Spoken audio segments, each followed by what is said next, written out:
it all started in 1985. I applied for a position in an executive search firm, and I thought, well, I've always wanted to be an Antarctic expeditioner, so it seemed to me that going looking for senior people in organisations who'd somehow gone missing seemed like a really good thing to do.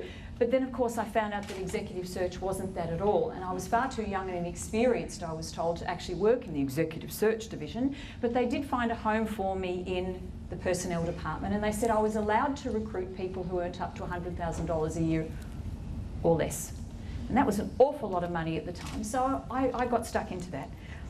And about 5 months later, thinking I was doing a reasonably good job, my boss came up to me with all the other staff around me, and she said, Leanne, I just want to tell you that you have broken 3 consecutive records for placement fees 3 months in a row, and no one's ever done that before, and I want to take you out for lunch.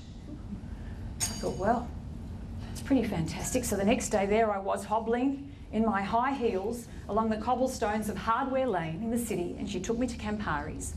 And we got halfway through a pasta, and then I said to her, by the way, Lorraine, that may or may not be her real name. By the way, Lorraine, if that was in fact her real name, and as the story continues, you might find that that's the name I keep using, strangely enough. Lorraine, I was just wondering, I'm really starting to get a feel of this particular role, but after this, sort of, what's next? And she sort of stopped eating her pasta, and a look came over her face that I could probably only really describe as the death stare.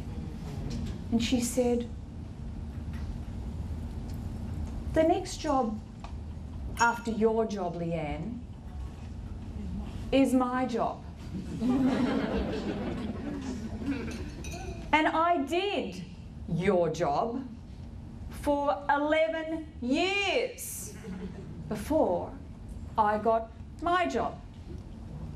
Well, I think lunch is over then.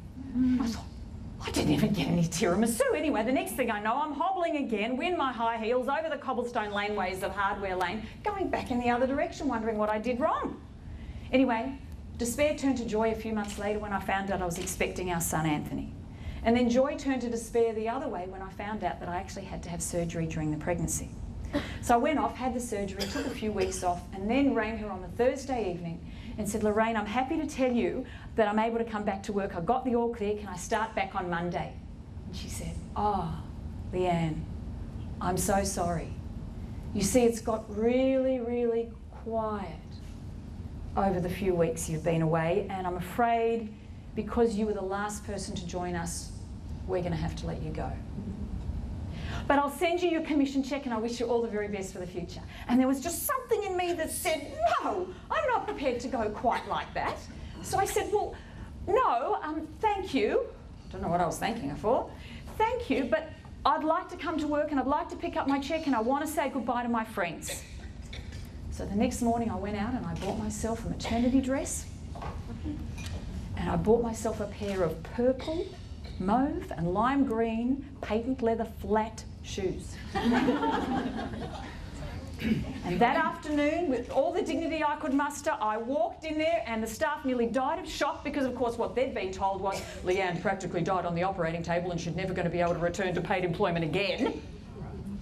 And so I said all my goodbyes and I took my check, and then with all the dignity I could still muster, I walked out of there with very, very sore feet in my purple, mauve and lime green flat shoes, and started heading up the Burke Street hill, and burst into tears, looked down and realised my feet were actually bleeding from the shoes, just in time to get back to my car to say hello to the grey ghost who'd given me a parking ticket.